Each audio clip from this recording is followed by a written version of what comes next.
Good evening, weary traveler, and welcome once more to a tranquil journey through the quiet, intricate, and profoundly orderly corridors of human history. As the day's last golden light softly, slowly, and peacefully fades away, retreating beyond the distant horizon, and the modern world outside your window begins its gentle, nightly hush, we extend to you a warm invitation. We encourage you to settle deeply, very deeply, into your most comfortable and secure space. Allow your thoughts to gently and serenely unwind, slowly untangling themselves from the day's persistent concerns. Prepare your mind, calmly and patiently, for a truly immersive yet profoundly tranquil voyage into a time long past, to a world where prosperity blossomed amidst precise routines, and every single day brought a familiar, predictable, and deeply structured rhythm. Tonight we will venture far beyond the hurried, often fragmented rhythm of our contemporary existence. We will turn our gaze, with deliberate intention, towards a pivotal, iconic, and remarkably vibrant era in European history, the Dutch Golden Age. Specifically, our focus will be on the surprising routines of a Dutch Golden Age city dweller, providing a deep, meticulous dive into the everyday existence of the countless men and women who formed the backbone of this flourishing society. Those who resided within the bustling yet immaculately ordered canaline cities of the Netherlands. This is a narrative that seeks to transcend the grand tales of maritime empires and artistic masterpieces. Instead, we will delve into the precise, often meticulous, yet deeply repetitive and surprisingly uniform routines that govern the lives of millions bound by the relentless, predictable, yet powerful demands of trade, cleanliness, and community within a culture that valued order and quiet diligence above all else. Imagine, for a long, quiet, contemplative moment, a life dictated not by chaotic ambition, but by the relentless, unceasing demands of social decorum, by an almost obsessive pursuit of domestic order, and by the constant, gentle flow of commerce through its intricate waterways. A world where the dawn brought not the promise of wild adventure, but the absolute certainty of endless, familiar labor, where every precious hour, every single minute, was consumed by a single, often physically demanding, repetitive task, performed within the neat confines of a gabled house, or along the bustling, yet surprisingly clean, cobblestone streets, under the ever-present, watchful gaze of a frequently overcast sky. This was a life of quiet, profound endurance, of deep physical engagement with a highly urbanized environment, and of an almost hypnotic monotony that paradoxically can now serve to lull the modern mind into a state of deep calm, a gentle invitation to surrender to a simpler, more structured rhythm. We will explore the subtle sounds of distant church bells, the rhythmic splash of water against canal boats, the pervasive scent of spices from distant lands and freshly scrubbed floors, and the endless, precise movements of human hands synchronized with the demanding ancient rhythms of trade and domesticity. This is a story not of heroic battles or dramatic political intrigues, but of the silent, persistent grind of daily existence of the human spirit. Quiet resilience in the face of overwhelming urban density and often challenging climatic conditions. It is a narrative woven from countless threads of physical effort, of ceaseless, repetitive motions, and of the subtle yet ever-present challenges of basic sanitation, of navigating social complexities, and of maintaining a thriving community in a world that was, in its time, a true marvel of trade and innovation. It is designed to be a gentle lullaby, an invitation for your own mind to find its perfect stillness, allowing the rhythmic, unceasing sounds and detailed sensations of a bygone era to guide you towards a truly restorative rest. So now, as you listen, breathe deeply, very deeply, letting your chest gently rise and fall with each breath.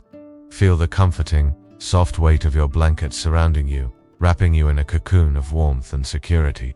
Feel the gentle, steady rhythm of your own breath, a quiet anchor in the present moment. And finally, allow your mind to simply drift, to slowly, peacefully, begin its imagined journey into this ordered, ancient, and profoundly tranquil historical landscape. Let the whispers of tireless diligence and the imagined echoes of silent, bustling canals guide your thoughts, serenely and without haste, towards a state of profound stillness, ultimate peace, and a truly restful, dream-filled sleep. Having gently settled ourselves into the contemplation of a bygone era, allowing our minds to slowly drift towards the intricate canal-laced landscapes of human endeavor, let us now transport our thoughts, calmly and with profound understanding, to the very heart of the Dutch Golden Age, to a time when prosperity flourished amidst an almost obsessive commitment to order, cleanliness, and a deeply structured daily rhythm. We are about to immerse ourselves not in the grand naval battles or the celebrated artistic masterpieces, but in the gritty, yet meticulously managed and profoundly repetitive, reality of daily existence for countless individuals who called these vibrant, bustling cities home. This is a story of sheer, quiet endurance, of sensory immersion in a world fundamentally bound to the industrious flow of trade and the unyielding demands of domestic perfection, and of the unique kind of weariness that only constant, cyclical, urban labor can induce. A weariness so deep it might, paradoxically, lull your own mind into a profound and dreamless sleep. Imagine, for a long, quiet moment, the very start of such a day, deeply rooted in the precise patterns of urban existence. The hour is impossibly early, long before the first hint of golden light has even begun to paint the cold, grey eastern sky, which is still shrouded in the deep, cool, indigo blue of pre-dawn. You are awakened not by a jarring alarm clock, but by the subtle, almost imperceptible shifts in the surrounding city. Perhaps the faint, distant chime of a church bell, far off in the misty morning, striking the hour with a solemn, rhythmic note, or the low, almost imperceptible murmur of early risers in the narrow street below, gently pulls you back from the depths of sleep. Your small, simple, yet immaculately kept home, perhaps a tall, narrow house, built of sturdy brick, its gabled roof, reaching towards the sky, feels cool and dark, its thick walls still holding the night's coolness against the encroaching morning warmth. The air within carries a faint, clean, comforting scent of polished wood, of beeswax from furniture, and perhaps a subtle trace of freshly scrubbed floors from the previous evening's diligent cleaning. There is no soft, yielding bed to linger in. Your mattress, filled with straw or horsehair, offers a firm, utilitarian comfort, its rough texture a constant, subtle reminder of the pragmatic comforts of the age. You rise slowly, stiffly, your muscles perhaps aching with a deep, persistent soreness from yesterday's long hours of work. A low, constant thrum of fatigue already present deep within your limbs. The polished wooden floor beneath your bare feet is cool, smooth, its texture familiar against your soles. The process of preparing for the day is quick, efficient, and deeply habitual, utterly devoid of any lingering luxury or modern convenience. There is no running water piped directly into your dwelling. Instead, you would fill a small, simple ceramic pitcher with water from a larger communal bucket, brought from a city pump or well the previous evening. Imagine splashing a meager handful of cold, almost icy water onto your face, feeling its sharp, bracing coolness awaken your skin. A fleeting moment of raw freshness, quickly absorbed by the dry, crisp morning air. Your hair, practical and often covered, is quickly smoothed with your fingers. Your clothing is simple, unadorned, reflecting your status as a hard-working city dweller. Sturdy woolen breeches or a long homespun linen skirt, a thick cotton or linen shirt, perhaps a practical woolen waistcoat. These garments are chosen primarily for their durability against daily wear, their warmth in the often damp climate, and their ease of cleaning, rather than for any ostentatious comfort or appearance. Its fabric feels thick, almost stiff, against your skin, a familiar, unchanging sensation that defines your daily attire. The air in the tiny room is still heavy, filled with the quiet, anticipatory hum of the impending workday. There is little time for idle conversation. The profound silence of the pre-dawn household is broken only by your own soft, even breathing and the subtle rustle of worn clothing as you prepare to face the monumental tasks ahead. Breakfast, a crucial source of raw energy for the grueling hours ahead, is meat, and quickly consumed by all family members, often huddled together around a small, efficient tiled stove that provides a gentle, radiating warmth. It consists primarily of basic, nourishing staples, reflecting the pragmatic bounty of a trading nation. Perhaps a piece of dark rye bread, its texture dense and hearty against your tongue, softened with a few sips of simple, unfiltered water or weak, locally brewed beer, which was often safer to drink than water, or perhaps a bowl of thick, warm porridge, made from boiled oats or barley, tasting faintly of grain and hearth smoke. The aromas are simple, earthy, utilitarian, reflecting the direct, unadorned bounty of the immediate city. This meal is not consumed for pleasure or social enjoyment, but purely for fundamental sustenance, providing the minimal, essential fuel necessary for your body to endure the long, demanding hours ahead. It is consumed swiftly, silently, almost mechanically, a direct reflection of the day's unyielding schedule. There is no lingering, no extended conversation. The focus is entirely on the quick intake of calories before the church bells ring in the full morning and the bustling streets, or countless household chores, call out for your labor. Then comes the journey to your place of work, often just a short distance through the narrow gabled streets, yet always imbued with a sense of purpose and an intimate, almost pervasive connection to the vibrant, industrious city you inhabit. Imagine stepping out from your modest home into the pre-dawn stillness of the awakening city. The air outside is cool, crisp, carrying the pervasive, rich scent of damp cobblestones, of wood smoke from neighboring chimneys, and the subtle, wild, untamed aroma of the canal water that flows silently, profoundly, through the city's very arteries. The ground beneath your worn wooden clogs or sturdy leather shoes is often slick with dampness, or uneven, covered with ancient, worn cobblestones, their texture familiar against your soles. You are often not alone. Hundreds, perhaps thousands, of other figures, silhouetted against the faint, eastern glow, walk with the same determined, weary stride. They are men, women, and even children, all heading towards the same bustling markets, the sprawling port, the numerous workshops, or the elegant merchant houses, all bound by the universal, ancient rhythm of urban commerce and daily toil. The sounds of the waking city gradually intensify as you approach the main thoroughfares or the busy port. The distant, rhythmic clang of hammers from a blacksmith's forge, already at work, their deep echoes bouncing off the tall brick buildings, the gentle creak of wooden canal boats being poled along, their flat bottoms gliding silently through the water, loaded with goods, the muffled shouts of early morning market vendors setting up their stalls, their voices echoing softly across the still air. All these sounds begin to merge, growing louder, more insistent, forming a complex urban symphony that slowly, inexorably, washes over you, creating a living tapestry of the Dutch Golden Age city. Your wooden clogs or sturdy shoes make a soft, rhythmic clack-clack sound on the damp cobblestones, a quiet counterpoint to the growing chorus of life. The sense of anticipation is not one of excitement or wild adventure, but of determined resignation, of entering a monumental, ancient task where your individual will is entirely subsumed by the overwhelming, powerful, and often unpredictable demands of trade and urban existence. Upon finally reaching your place of work, whether it is a busy merchant's warehouse near the docks, a crowded market square, or a small specialized workshop, tucked away in a narrow alley, the true repetitive toil of Dutch Golden Age city life begins. The space before you is often bustling, yet remarkably ordered, reflecting the Dutch obsession with efficiency and cleanliness. The air here feels heavy, thick with the unique, complex scent of your trade. Perhaps the sharp tang of exotic spices from distant lands, the earthy aroma of freshly baked bread, the metallic scent of copper from a coppersmith's workshop, or the pervasive, slightly oily smell of paint from a print shop. Imagine yourself taking your initial stance, a solitary figure in a bustling urban landscape, yet connected by an unspoken purpose to countless others performing the exact same arduous task in scattered workshops and market stalls across the vast industrious city. If you are a craftsman, perhaps a weaver in a textile workshop, your day involves the rhythmic, continuous operation of a hand loom. Imagine grasping the wooden shuttle, its smooth surface worn by countless hands. With a slow, rhythmic motion, you would send the shuttle flying across the warp threads, its wooden body clacking gently as it passes. Then, with a sturdy pull, you would bring the heavy wooden beater bar down, pushing the weft thread tightly into place. The sounds are distinct and deeply repetitive.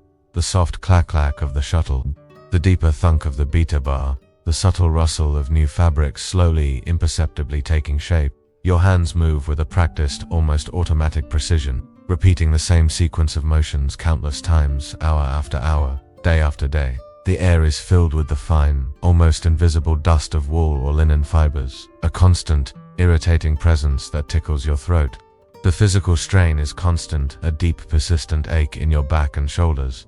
But the rhythm is hypnotic, almost meditative, allowing your mind to drift into a state of quiet, focused endurance, merging with the ancient cycle of creation. If you are a merchant's assistant in a warehouse near the busy port, your task might involve the continuous, careful handling of vast quantities of imported goods.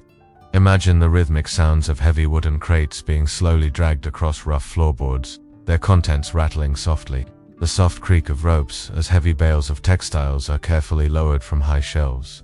The persistent, earthy aroma of tea leaves, the sharp, invigorating scent of coffee beans, the sweet fragrance of sugar, or the pungent smell of tobacco all mingling in the air.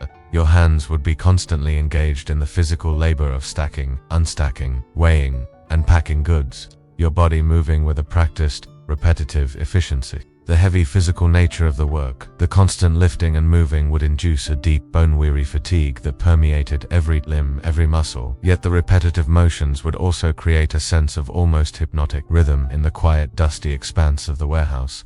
For the industrious housewives, whose domains were the meticulously maintained homes of the city, their days unfolded with an equally relentless and physically demanding cycle of endless toil, often performed within the confines of the neat, gabled house or its immediate surroundings. Imagine her rising with the same quiet determination as her husband, her body also aching from previous days of labor. Her morning began with meticulous cleaning, a task elevated to an art form in Dutch culture. She would begin by sweeping the polished wooden floors, perhaps with a broom made of fine stiff bristles, carefully gathering every speck of dust. The rhythmic swish of the broom, the soft rustle of dirt being gathered, these were the subtle sounds of her quiet, diligent efforts. Then, the almost obsessive scrubbing. She would scrub wooden tables, stone hearths, and even the exterior steps of her house, often using fine sand and water, until they gleamed with an almost unnatural cleanliness. The constant splash of water, the rhythmic scrape of brushes against stone or wood, the feel of cold, wet hands, all contributed to a profound, almost hypnotic monotony that defined this vital, daily ritual. The crisp, clean scent of lye soap, of fresh water, and of wet wood would fill the house, a constant reminder of her unwavering commitment to domestic order. Washing clothes was an even more labor-intensive ritual.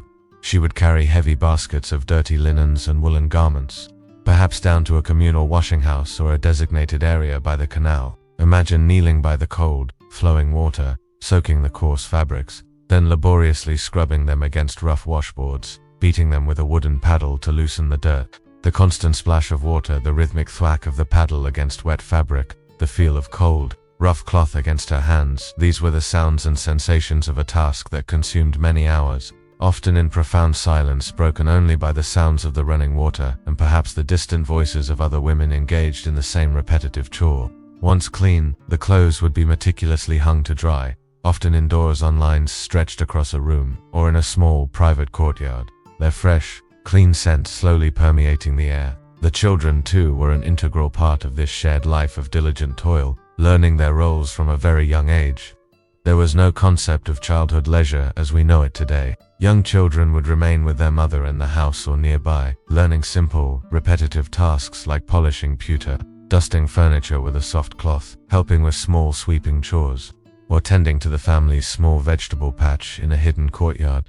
Imagine a young child, perhaps only 5 or 6 years old, slowly, carefully polishing a pewter plate, feeling its smooth, cool, metallic surface, listening to the soft, repetitive rub of the polishing cloth, contributing their small part to the family's pervasive cleanliness. Older children would often be apprenticed out, learning a trade in a workshop or serving as domestic help in a wealthier household, their small hands slowly, patiently mimicking the movements of their elders, gradually internalizing the skills that would define their entire future lives. A silent, continuous transmission of practical knowledge. The city itself was a tapestry of controlled sounds and orderly movement. The constant creak of numerous windmills turning slowly in the distance, their massive sails catching the wind with a soft, rhythmic whir, the rhythmic splash of countless canal boats, their wooden hulls gliding silently through the dark water, their oars dipping with a gentle, consistent sound.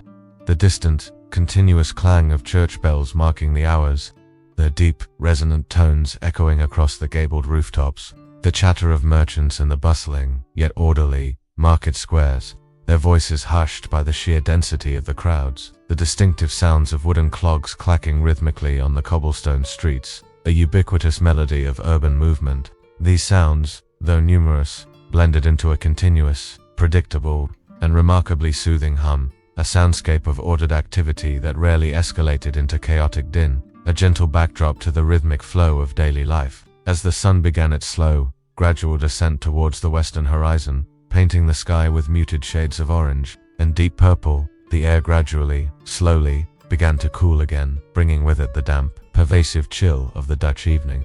The shadows lengthened, stretching endlessly across the narrow streets and over the tranquil canal waters, before finally, inevitably, merging into the profound darkness of night. The family, weary from their day's diligent toil, would slowly gather back in the small, warm embrace of their meticulously kept home. The evening meal, like breakfast, was simple, communal, and often eaten in quiet contemplation. Perhaps a hearty stew, made from root vegetables and dried fish, bubbling gently on the tiled stove, its aroma warm and inviting. After the meal, there might be a brief period of quiet family time, mending clothes by the flickering candlelight, repairing simple tools, or engaging in quiet reading from a treasured Bible, their voices soft and rhythmic in the quiet room. These were the simple, profound joys found in the stillness of family, a quiet refuge from the endless, structured toil. Sleep, for the Dutch Golden Age city dweller, was not a luxury but a profound necessity, a deep surrender to sheer physical and mental exhaustion. All family members would often share the same small sleeping spaces, perhaps sleeping in a box bed built into the wall, or on simple mats, seeking warmth and comfort in close proximity. The sounds of the house at night would be the soft, rhythmic breathing of sleeping family members, the gentle crackling of the dying fire in the stove, the subtle creak of old timbers as the house responded to the cooling night air, and the distant muffled sounds of the city, perhaps a watchmaness call, the gentle lapping of canal water, or the soft chime of a distant bell, all blending into a soothing natural lullaby. This deep, shared sleep, born of an entire day of unyielding physical labor, constant diligence, and meticulous attention to order, prepared their bodies for the inevitable, relentless rhythm of the coming dawn, knowing that tomorrow the sun would rise again, and the endless, silent, demanding routines of Dutch Golden Age city life would simply, quietly, continue another day, another step, another challenge overcome, guiding them, through sheer weariness, towards a deep, restorative sleep, a peaceful surrender to the ancient, eternal patterns of existence. Having deeply immersed ourselves in the intricate, meticulously ordered and profoundly repetitive daily routines of a Dutch Golden Age city dweller, feeling the persistent hum of the bustling yet clean streets, sensing the pervasive sense of spices and scrubbed wood, and understanding the physical demands of their diligent, often monotonous urban toil, let us now slowly and with a profound shift in perspective turn our gaze. We are about to step into a vastly different, yet equally disciplined, and profoundly tranquil realm within the same vibrant civilization. The inner world of a quiet, meticulous observer, a dedicated artist, whose relentless pursuit was not to build empires or amass fortunes, but to capture the fleeting, delicate, and often unseen essence of light and domestic stillness. We speak of Johannes Vermeer, a renowned painter whose extraordinary genius lay not in dramatic narratives, but in his almost unparalleled ability to meticulously record the quiet, everyday moments of life with a precision and luminosity that transcended mere representation, transforming them into timeless, serene masterpieces. Imagine Vermeer's early life, a tapestry woven from threads of humble beginnings and an undeniable, though perhaps initially unrecognized, artistic sensibility. Born in 1632 in the quiet, charming city of Delft, a city known for its intricate canal network, its bustling markets, and its exquisite pottery, his family's background was not one of grand artists or wealthy patrons. His father was a weaver of fine fabrics, an innkeeper, and eventually, an art dealer.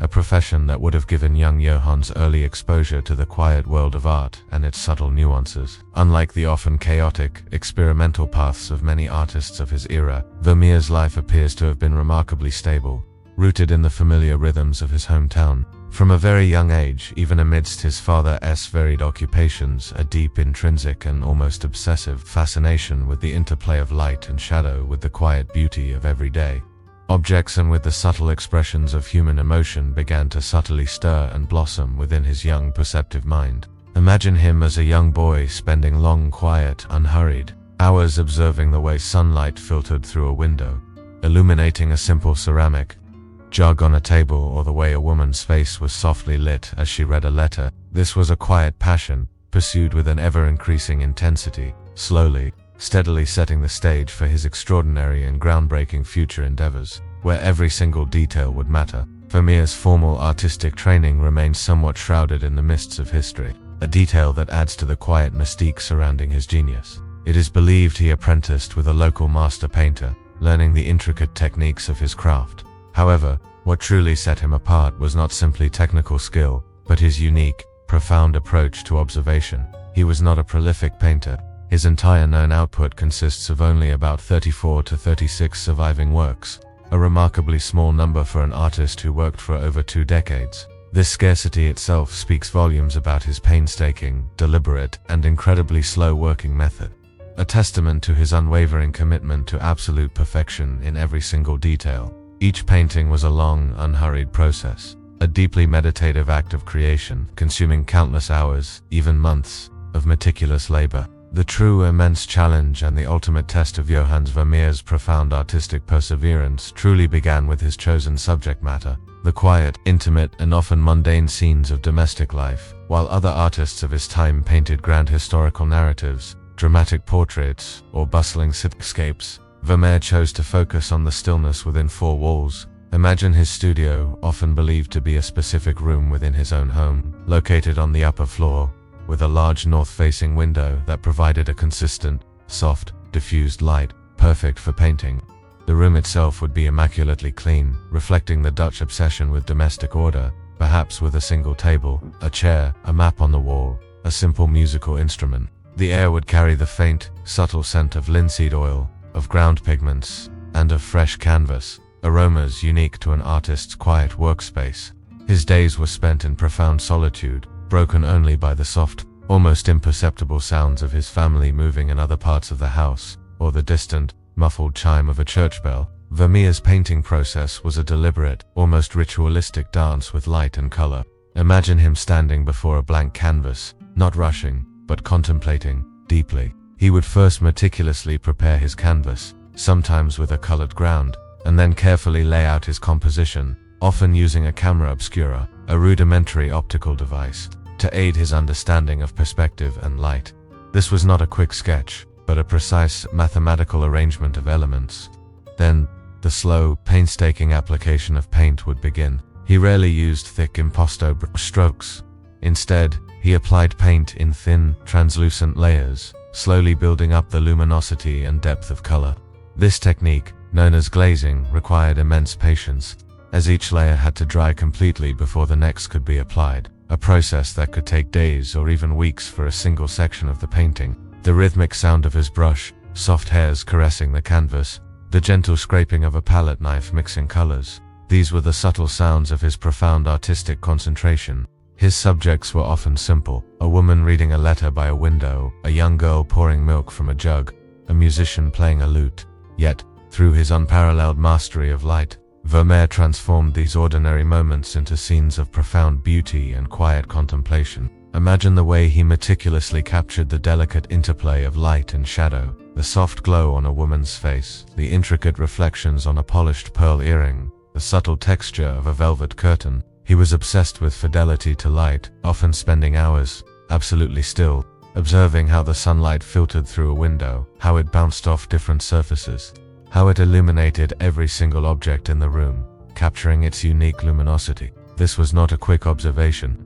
It was a deep, meditative study, a patient unraveling of nature's most subtle visual secrets. The colors he used were often vibrant, yet harmonious, reflecting his profound understanding of pigment. He was particularly known for his exquisite use of ultramarine blue, a pigment derived from ground lapis lazuli, which was incredibly expensive and rare during his time. Imagine the slow, meticulous process of grinding this precious stone into a fine powder, mixing it with linseed oil to create a paint that shimmered with an almost otherworldly depth. The patient application of this costly blue, often in subtle accents of silk ribbon, a piece of clothing, a detail in a map elevated his paintings to a level of unparalleled richness. His palette was limited, yet he achieved an astonishing range of tones and effects, a testament to his deliberate control and profound understanding of color theory, all applied with slow, precise strokes. Beyond the technical aspects, Vermeer's paintings convey a profound sense of stillness and quietude.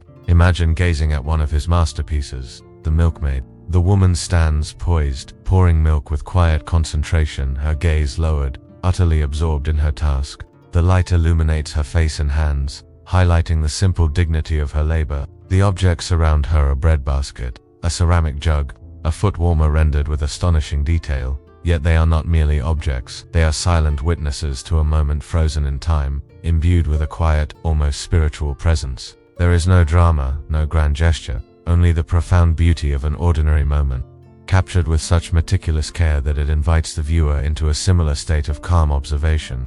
The silence emanating from his canvases is palpable, a direct invitation for the viewer's mind to slow down, to focus, to find peace in the simplicity of the scene.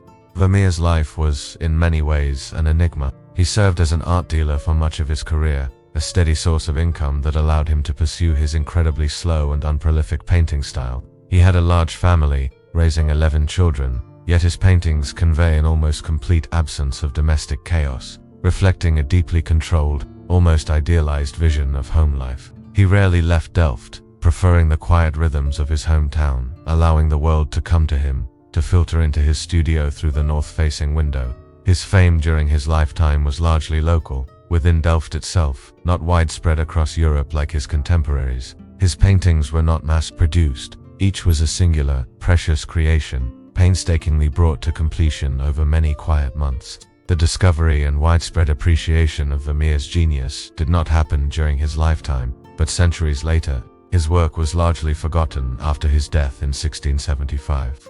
With many of his paintings misattributed to other artists, it was not until the mid-19th century that art historians, with meticulous patient research, slowly began to rediscover and properly attribute his masterpieces.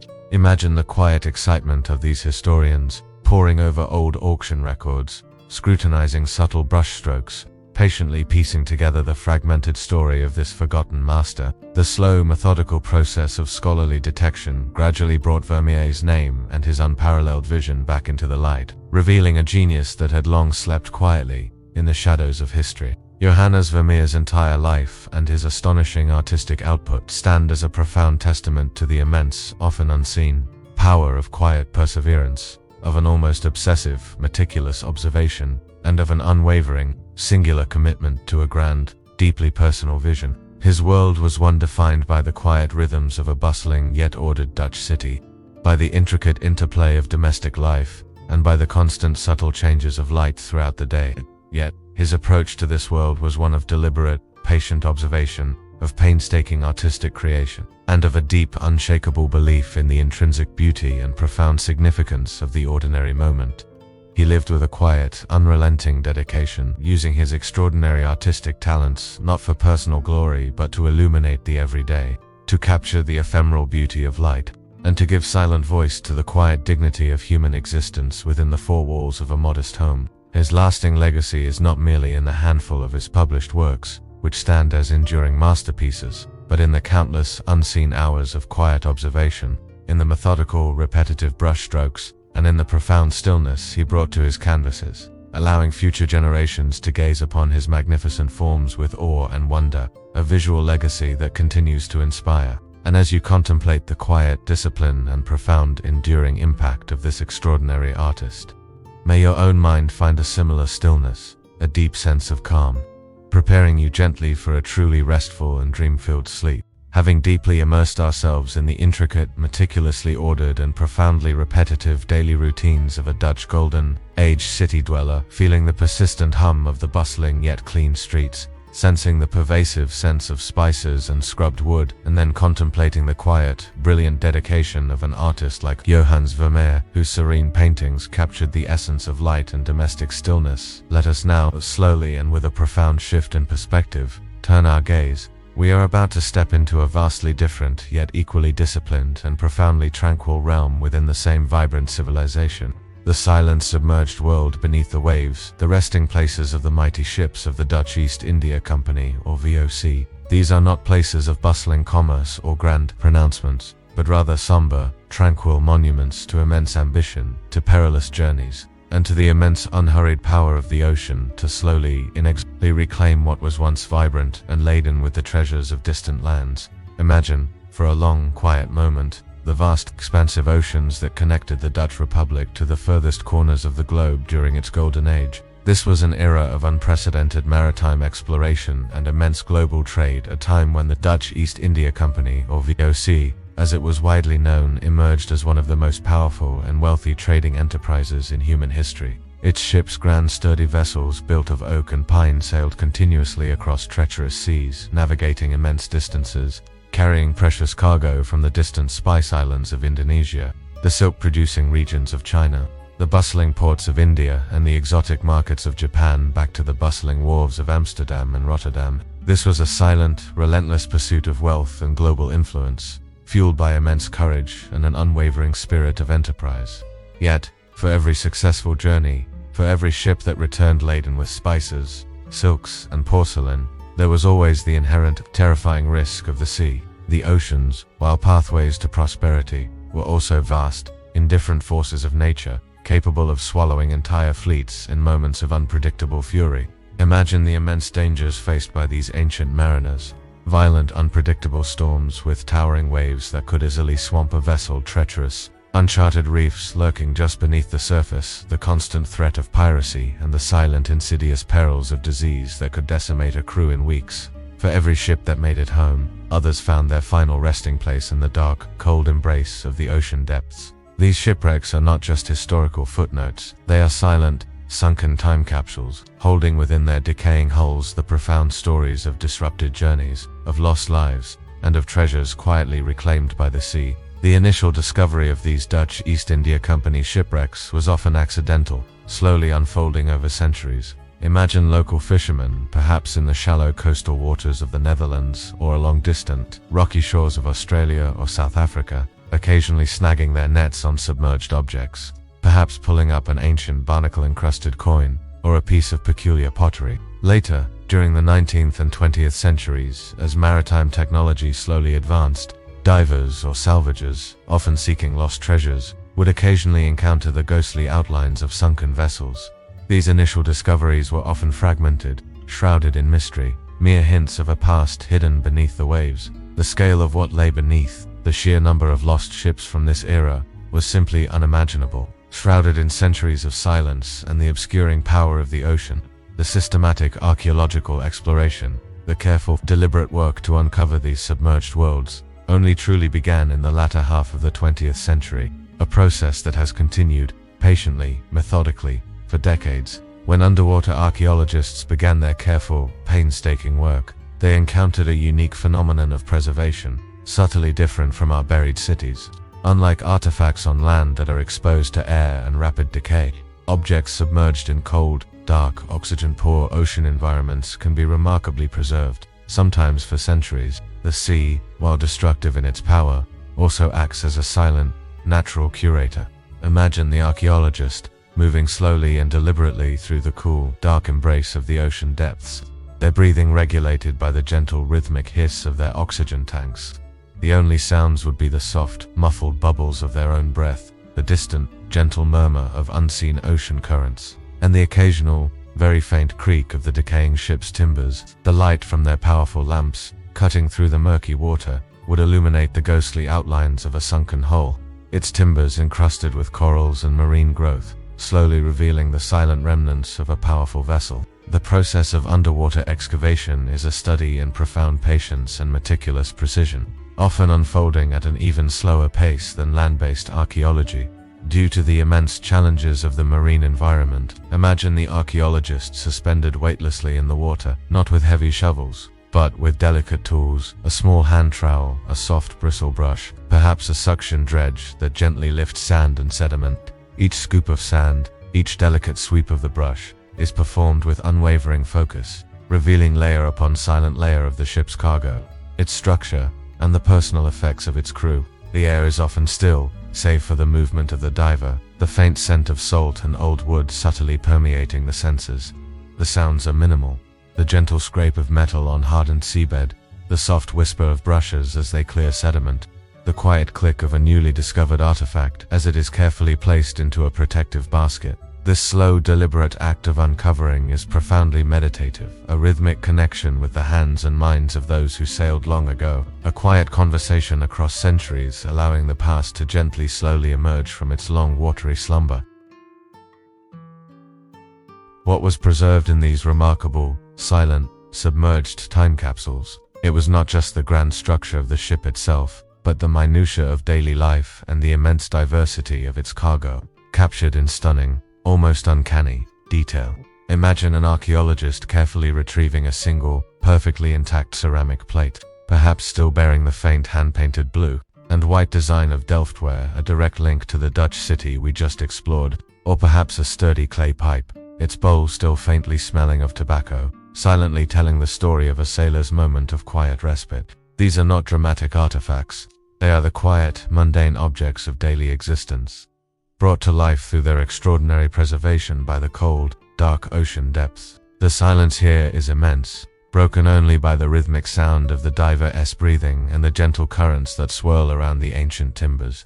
Among the most astonishing finds from these VOC shipwrecks are the incredibly well-preserved cargoes from distant lands. Imagine carefully uncovering bales of fine silk, its thread still subtly shimmering with ancient dyes, miraculously protected from decay by layers of mud and silt, a testament to the valuable trade that fueled the Golden Age. Or perhaps you discover intact, sealed jars filled with precious spicy peppercorns, nutmeg, cloves, their powerful exotic aromas still faintly discernible as the seals are carefully broken. A direct olfactory link to the very reason for these perilous journeys. Piles of Chinese porcelain, intricately painted with delicate scenes, lie silently on the seabed, each piece a small masterpiece of artistry, transported across continents. These are not just goods, they are silent witnesses to the vastness of global trade, to the immense distances covered, and to the profound wealth that passed through the hands of the Dutch merchants. Beyond the cargo, the personal effects of the crew members offer an even more intimate, precise level of insight into their lives. Imagine carefully retrieving a small, leather-bound book, its pages perhaps waterlogged but still legible, containing handwritten notes, a sailor's personal journal, or a well-worn Bible, offering a quiet glimpse into their thoughts and beliefs. Or perhaps a set of simple navigational instruments, a brass compass, a quadrant, a sounding lead, their surfaces, tarnished by centuries of salt water, but their forms still perfectly intact, silently testifying to the immense skill and silent concentration required to navigate uncharted waters. These objects whisper their secrets with even greater clarity, their preservation a silent miracle, connecting us to the individual human beings who lived and labored on these ships. The profound quiet of these finds is a poignant reminder of the human stories lost beneath the waves. The condition of the ship's timbers themselves, particularly in cold, deep, oxygen-poor waters, can be astonishingly preserved. Imagine slowly swimming along the length of a massive oak hull, its dark, heavy timbers still largely intact, its ribs and planks holding their ancient form, now encrusted with sponges and corals. You might trace the lines of a cannon, its bronze or iron barrel still formidable, sitting silently on the deck. The mast, perhaps broken, lies peacefully across the hull, its massive spars still hinting at the vast sails it once carried. The very structure of the ship, built with such immense skill and strength, now rests in eternal stillness, a silent monument to the shipbuilder's craft and the mariner's courage. The occasional, subtle shift of sediment, the gentle movement of fish darting through the ancient structure, these are the only signs of active life around this sleeping giant. The atmosphere of these underwater archaeological sites today is profoundly unique. Unlike bustling modern cities or even ancient land ruins, these places exist in an otherworldly quietude. The sounds of modern divers, though present, are muffled, their breathing a rhythmic hiss, their movements slow and deliberate, instinctively respecting the profound silence of the deep. You swim along ancient decks, through silent holds, past ghostly cannons, and through corridors once bustling with life. The pervasive feeling is one of immense stillness, a sense of deep contemplation on the transient nature of human ambition and the enduring power of the ocean. The gentle filtered sunlight, if present, illuminates ancient timbers and glinting artifacts, casting long, peaceful shadows. The distant murmur of unseen marine life, the soft swirl of currents, these are the only sounds that break the profound silence, inviting you to reflect on the lives that once thrived here, on the perils they faced, and on the quiet faith that sustained them through vast, unknown waters. The excavation work on these VOC shipwrecks is still ongoing, a continuous, quiet process that unfolds slowly, meticulously, year after year. New wrecks are still being discovered, new sections revealed, new artifacts gently brought to the surface.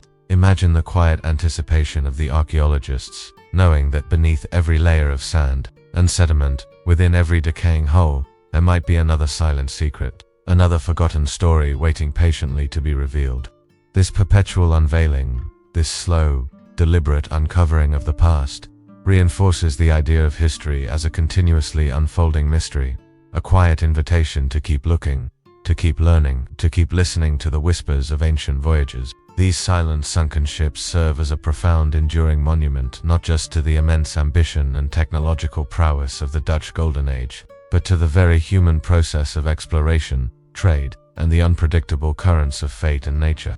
forever holding their secrets in the gentle embrace of the deep, dark ocean. And as you contemplate these enduring mysteries, these quiet, submerged stories from the heart of global trade, may your own mind find a similar stillness, a deep sense of peace as you drift towards a most restful and dream-filled sleep. Having deeply immersed ourselves in the intricate, meticulously ordered, and profoundly repetitive daily routines of a common Dutch Golden Age city dweller, experiencing the persistent hum of bustling yet clean streets, sensing the pervasive sense of spices and scrubbed wood, and then contemplating the quiet, brilliant dedication of an artist like Johannes Vermeer, whose serene paintings captured the essence of light and domestic stillness, and having finally explored the silent submerged mysteries of VOC shipwrecks, monuments to immense ambition and perilous journeys, let us now slowly and with a profound shift in perspective turn our gaze. We are about to step into a vastly different yet equally structured and profoundly tranquil realm within the same vibrant civilization. The daily life of the affluent merchant, the wealthy patrician, or the prosperous burgher residing within the magnificent yet often discreetly grand confines of a canal house in a bustling Dutch city like Amsterdam or Delft. Their existence, while undeniably opulent and privileged, was paradoxically governed by its own intricate set of daily disciplines and a pervasive, quiet grandeur, a rhythm of structured leisure and constant, unseen responsibilities that, in its very description, can invite a profound sense of peace. Imagine, for a long, quiet moment, the gentle awakening within a sprawling Dutch canal house. This awakening is not a sudden jarring one, but a slow, luxurious process, a gradual return to consciousness from the depths of a deep, undisturbed sleep, perhaps in a spacious bedchamber adorned with fine tapestries depicting serene landscapes or mythological scenes. The first hints of dawn would not be heralded by a factory bell or street cries, but by the soft, diffused light filtering delicately through tall, elegant windows, often with intricate leaded panes. Heavy, rich velvet curtains, perhaps embroidered with subtle patterns, would slowly be drawn back by a silent maidservant, allowing the full, gentle light of morning to gradually fill the room. The air in the spacious bedchamber would be cool, clean, carrying the faint, subtle scent of polished wooden floors, of antique furniture, and perhaps the lingering perfume of exotic dried flowers or a delicate potpourri from a porcelain bowl. The silence of the room would be profound, broken only by your own soft, even breathing, and the subtle creak of ancient timbers as the elegant house itself slowly, gently, settled around you. The process of preparing for the day for a wealthy Dutch merchant or his wife was an elaborate, unhurried ritual, meticulously orchestrated by a retinue of silent, efficient household staff, each trained for their specific, quiet task. Imagine a personal maid, moving with graceful, almost invisible steps, softly drawing back the heavy bed curtains, allowing the full, gentle light of morning to gradually fill the room. Another might quietly bring a basin of warm, scented water for washing, its steam rising gently in the cool air, carrying a subtle aroma of rosewater or lavender soap. The body would be meticulously cleansed, often with fine linen cloths and fragrant soaps. For the lady of the house, the dressing ritual could be a prolonged, intricate affair. Imagine the soft rustle of multiple layers of fine linen undergarments, followed by richly embroidered gowns of silk or heavy velvet. Her hair would be meticulously styled by her maid, a complex task involving combs, pins, and perhaps a delicate lace cap or coif. Finally, elaborate jewelry of pearls, gold, and precious gemstones would be carefully placed, their weight a gentle presence, their shine a quiet gleam. For the gentleman, the ritual involved a meticulous shave, the sharp rhythmic stroke of a polished steel razor, the soothing feel of warm scented shaving soap. Then came the careful donning of a clean, finely woven linen shirt, followed by luxurious woolen breeches, a silk or velvet doublet, and perhaps a long ceremonial coat, each piece chosen for its quality, its fine tailoring, and its subtle indication of wealth and status. The atmosphere of these dressing chambers would be one of quiet efficiency, of subdued conversation, of meticulous attention to every detail. A calm, unhurried start to a day of structured elegance and profound social responsibility. Breakfast, a light and refined meal, would be a serene affair, often taken in a private dining alcove overlooking a tranquil inner garden or the peaceful flow of the canal outside. Imagine the delicate clinking of silver cutlery against fine Delftware or imported Chinese porcelain, the gentle pouring of hot tea or coffee into elegant cups, The aromas would be rich and inviting, the warm, comforting scent of freshly baked bread or delicate pastries, the subtle fragrance of marmalade or fruit preserves, and the distinct aroma of exotic tea leaves or freshly ground coffee. Beans recently arrived from distant trading posts. The conversation, if any, would be hushed, perhaps discussing the day's primary appointments, the latest news from the bustling port, or plans for a quiet family outing. There would be no hurried rush, no sense of urgency. The meal was a time for calm, personal reflection, for savoring the quiet comforts of a perfectly ordered home.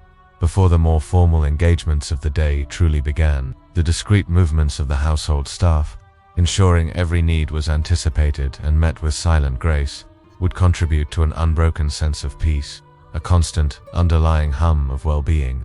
Following breakfast, the merchant's morning would often transition to the solemn duties of managing his vast commercial empire, taking place in his private study or a dedicated counting house within the canal house itself. This room, often elegantly furnished yet intensely functional, would be filled with large, leather-bound ledgers, meticulously drawn maps of global trade routes rolled neatly on a sturdy table, and finely crafted writing implements.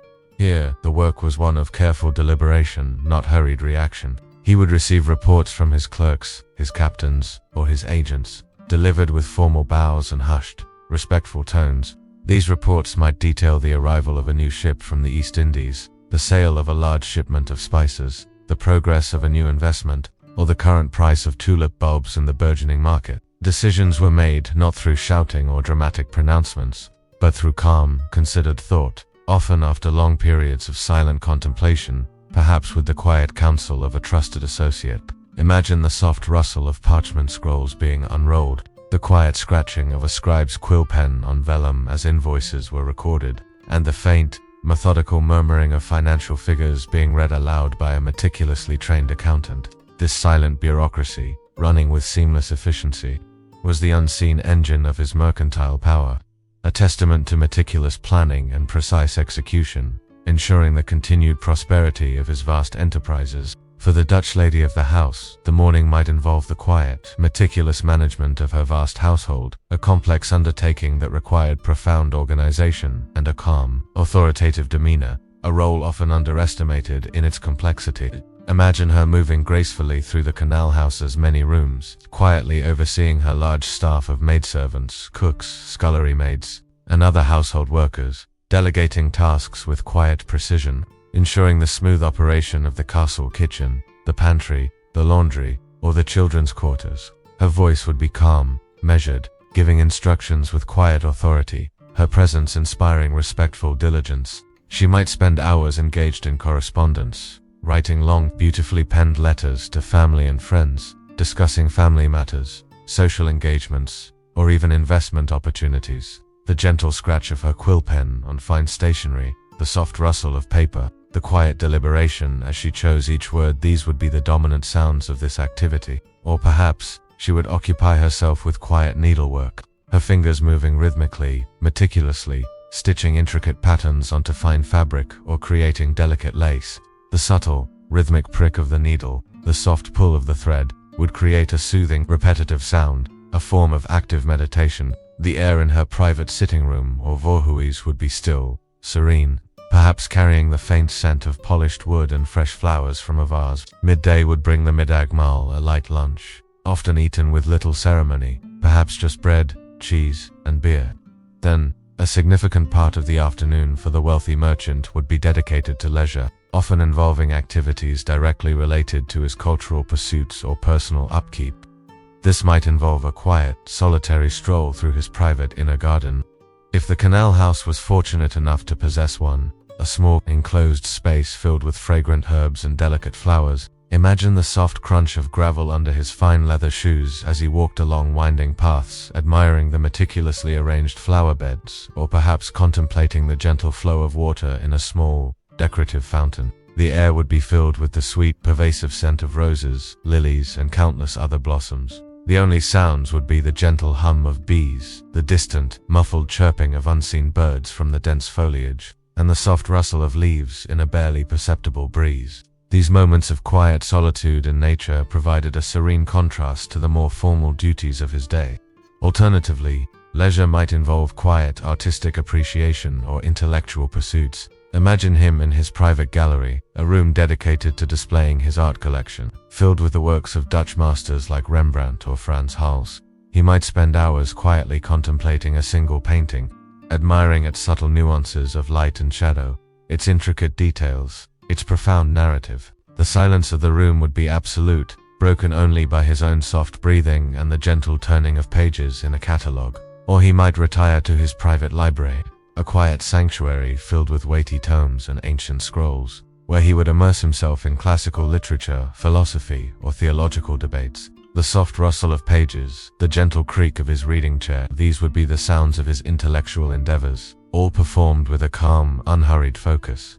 As evening approached, the pace would subtly shift towards more formal, yet still serene, social engagements. The avondement or evening meal was the most important meal of the day, a long, leisurely affair, often lasting for hours, consumed in the main dining hall. Imagine the soft glow of numerous tallow candles or elegant oil lamps, illuminating the polished mahogany table, set with gleaming silver cutlery and sparkling crystal ware. The aromas would be complex and enticing. Roasted fowl or rich stews, fragrant vegetables, savory pies, and the rich, earthy scent of fine imported wine. The sounds would be subtle, the gentle clinking of silverware against fine porcelain plates, the quiet pouring of wine into glasses, and the hushed, intellectual conversation among the guests. Always polite, always measured, servants would move with near-perfect silence, serving each course with effortless grace, their soft shoes barely audible on the polished wooden floor. This was a time for refined enjoyment, for philosophical debate, for literary recitations, all conducted in a tranquil, controlled environment, fostering deep thought and calm exchange. Evenings, following the elaborate avondement, were often dedicated to quiet, intellectual entertainment or simple relaxation within the canal house. Imagine sitting in a spacious salon, perhaps near a grand, tiled fireplace, its embers glowing softly, casting long, dancing shadows on the walls. The warmth radiated outward, a comforting presence against the cool evening air. A musician might play soft, melodic tunes on a lute or a harpsichord, their gentle harmonies filling the air with their soothing sounds. Some might engage in quiet games of chess or backgammon, their movements precise, the soft click of game pieces the only sound, requiring quiet concentration. Others might gather to listen to a story being read aloud from a beautifully bound book, the reader's calm, measured voice a gentle drone, inviting the listeners to drift into the tales of distant lands or heroic deeds. This was a time for intellectual stimulation, for aesthetic pleasure, but all within a framework of profound quietude and controlled elegance, a testament to the pursuit of knowledge and refined leisure. The pervasive sense of order and quiet dignity within the wealthy Dutch canal house was maintained by a vast, largely unseen network of highly trained household staff. They moved through the compound with a quiet efficiency that bordered on invisibility. Imagine their soft, almost imperceptible footsteps on the polished wooden floors, their hushed whispers as they communicated tasks, their seamless execution of every chore, serving meals, maintaining the vast kitchens, tending to the intricate gardens, cleaning every surface until it gleamed, all performed without drawing undue attention, ensuring that the merchant's environment remained undisturbed and perfectly ordered. Their silent presence was a testament to the meticulous training and discipline instilled throughout the entire household, creating an atmosphere where every need was anticipated and met with seamless grace, reinforcing the sense of effortless luxury and control. The very structure of the house, with its narrow staircases and multiple floors, meant that the sounds of domestic labor were often muffled and distant, contributing to the overall tranquility of the primary living spaces. As night deepened and the final oil lamps were softly extinguished by discreet hands, the great canal house would slowly, gradually, settle into a profound, encompassing silence. The only sounds would be the soft creaking of old timbers as the vast structure responded to the cooling night air, perhaps the distant, muffled lapping of canal water against the foundations or the gentle rhythmic breathing of the sleeping inhabitants within their luxurious chambers. This was the deep, restorative sleep earned through a day of structured elegance, of quiet management, and of serene social interaction. It was a profound rest that prepared the mind and body for the similar unhurried rhythms of the coming dawn, a world of ordered splendor far removed from the clamor of the port or the arduous toil of the common folk. And as you imagine yourself settling into this deep, quiet comfort, feeling the soft, embrace of fine linen and listening to the profound stillness of an ancient, elegant Dutch canal house, allow your own mind to find its perfect stillness. Drifting gently, peacefully into a deep and truly dream-filled sleep,